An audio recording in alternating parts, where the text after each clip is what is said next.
He thought he was untouchable. Every morning, this entitled lawyer parked his SUV wherever he wanted, ignoring the rules, ignoring the staff, and sneering at anyone who dared to question him. But one day, he pushed too far, and what happened next left him standing in the street red-faced, watching his car get towed away. Call to action, 030 to 050. If you ever dreamed of seeing karma catch up with someone who thought the rules didn't apply to them, hit that subscribe button, like this video, and share with a friend who loves a good revenge story. Let's dive in. Setting the stage, 050 to 3 o'clock. About 15 years ago, I had a ritual. Every morning before work, I stopped at the same little coffee shop downtown. It was nothing fancy. Wooden tables, chalkboard menus, a few baristas who knew everyone's orders by heart. But it was the heart of the neighborhood. The only catch? Parking. The shop had just 6 or 7 spaces. Tightly packed. Reserved strictly for customers. The rules were posted clearly. Customers only, violators will be towed. Most people respected it.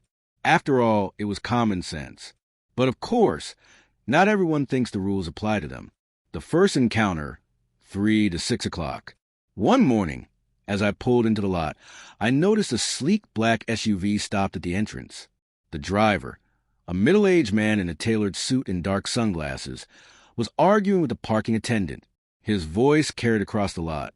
"I work at the biggest law firm in the city. I'll park where I want. I'll only be 2 minutes. What are you going to do about it?" The attendant tried to explain, but the man cut him off with a dismissive wave, drove straight in, and parked, right in the space I usually use every day. I ended up parking on the street, and walking in. Inside, I asked the barista if this happened often. She sighed, rolled her eyes, and whispered, "Yeah, he does this all the time. Never buys anything. Just sits down, uses the Wi-Fi, and acts like he owns a place. The worst part? He didn't even order coffee. He'd just strut in, take a seat, and treat the cafe like his personal office." That was the moment I decided this entitled guy wasn't going to get away with it forever. The plan, 6 to 9 o'clock. I started talking with the staff. Turns out, the owner already had a deal with a local towing company. The problem was they needed proof that he wasn't a customer and that he was abusing the parking lot. So we came up with a plan. I'd keep watch, and the moment the guy pulled his stunt again, I'd let the staff know. They'd call the towing company, and the driver would finally get a taste of his own medicine. The very next morning, I got there a little early, and right on cue, the shiny SUV rolled in. Same suit, same smug look. He parked in the lot, strutted inside, and sat down without ordering a single thing. That was all the proof we needed. The revenge, 9 to 1,300 hours. The barista made the call. Within minutes, a tow truck pulled up. The driver, clearly experienced with situations like this, backed in smoothly and began hooking up the SUV. At first, the lawyer didn't notice. He was too busy typing away on his laptop, pretending to be important. But when the truck lifted his rear wheels off the ground, the entire cafe burst into quiet giggles. Everyone rushed to the window, coffee cups in hand, watching the show unfold.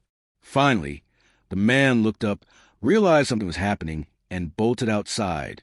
His face turned beet red as he screamed, "You can't do this. This is illegal. Do you know who I am? I'll sue you all." The tow truck driver didn't even flinch. He calmly showed the paperwork, pointed at the customer's only sign, and kept working. The lawyer tried threatening, bargaining, even waving cash. Nothing worked. Within minutes, his prized SUV was rolling away on the back of the tow truck. The man stood in the middle of the parking lot, shouting empty threats as the truck disappeared down the street. Inside, the cafe erupted in applause. Even the parking attendant cracked a smile. The aftermath, 13 to 1,500 hours. The lawyer stormed back inside, muttering about unprofessionalism and lawsuits. But without his car, all he could do was call for a taxi to take him to the impound lot. He slammed the door behind him. And for the first time in weeks, the coffee shop felt peaceful again. After that, he never came back. Not once. The parking lot went back to being for actual customers, and the little cafe thrived without the constant cloud of entitlement hanging over it. Reflective conclusion. 15 to 1600 hours. Here's the thing about entitled people. They believe rules are for everyone else, not them. But when the universe or a tow truck finally holds them accountable, it's one of the sweetest sights you'll ever see. Outro call to action, 16.001630. So what do you think? Was towing his car the perfect revenge? Or would you have done something different? Let me know in the comments. I love reading your stories of justice and karma. If you enjoyed this one, hit like, subscribe, and share with someone who needs a reminder that entitlement always comes at a cost. Until next time, remember, play stupid games, win stupid prizes.